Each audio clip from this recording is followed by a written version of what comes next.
Morning. Morning. Good morning. Ano ba na morning?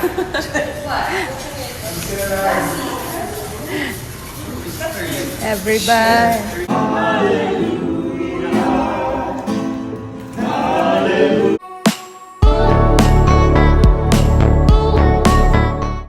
Eigenman family, sama-sama ulit ngayong Pasko, pero wala nga sina Andy Eigenman dito. Dito nga sila sa Pililya nag-celebrate at nag-prepare ng kanilang Paskuhan kasamang Lolo Eddie Mesa at Lola Rose Marihil.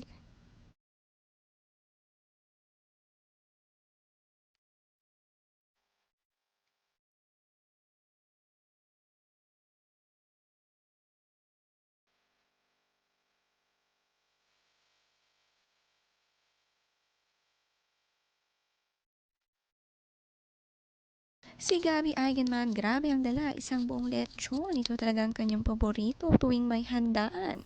Kaya ito lagi ang kanyang sagot. Hindi mawawala ang lechon ang nagpapasaya sa lahat.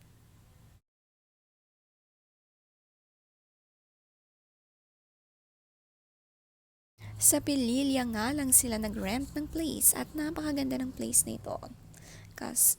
Kasyang-kasya ang malaking pamilya. Tila bahay nga kasi ito na may pool games, swimming pool, videoke, enjoy na enjoy ang mga bata.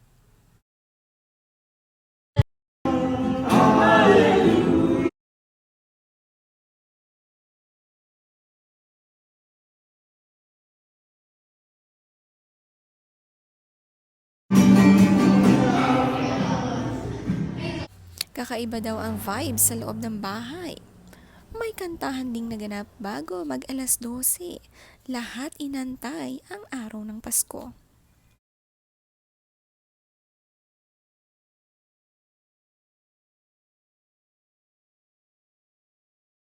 In the morning. Good afternoon. We'll leave at around 11. Oh, maybe they're open.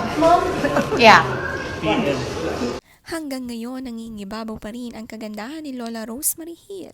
Kahit sa ganitong edad ay nakakapag-enjoy pa rin ng Pasko party kasama mga pamangkin, apo at mga anak.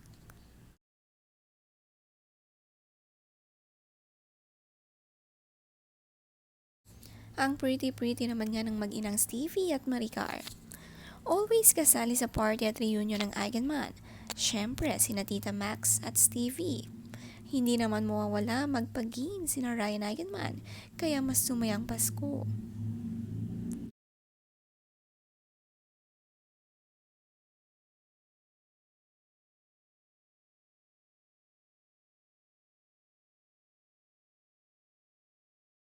Malungkot naman nga sila at hindi nakasama ang mag-asawang Julie Eigenman at Michael de Mesa.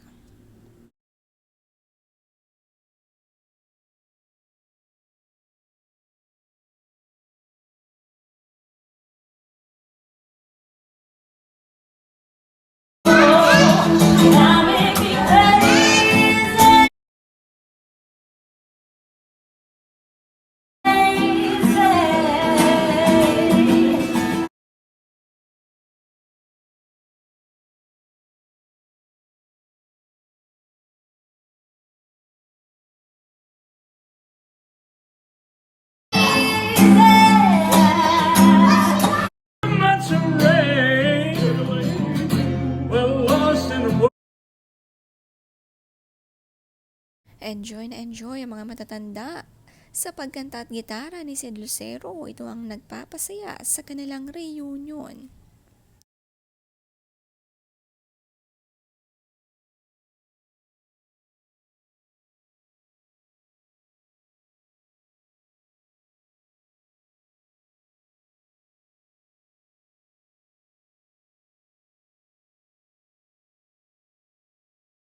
Morning. Morning. Good morning. Ano ba na morning?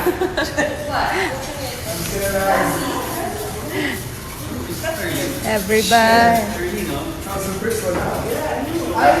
Morning. Di ba ikaw na? Sa Oo, hindi na siya nakabuka. morning pa lang ng Pasko, ang gaganda na ng kanilang mga gising dahil sa ganda ng ngiti nito. Sama-sama sa isang living at dining area. Iba talaga ang magkakaklose na pamilya. Kahit kulang ay masaya pa rin nga sila.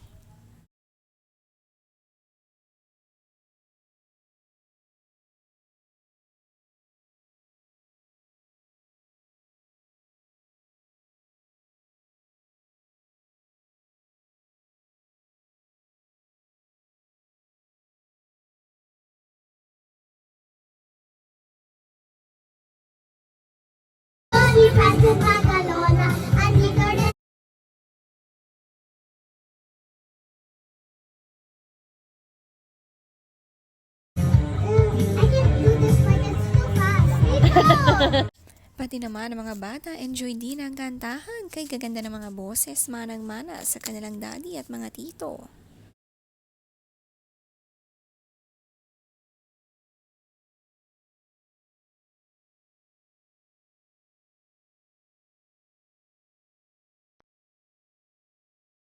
Ang magpipinsan na mimiss sina Lilo, Ellie at Kowa, mas masaya nga sana kapag kumpleto sila dito.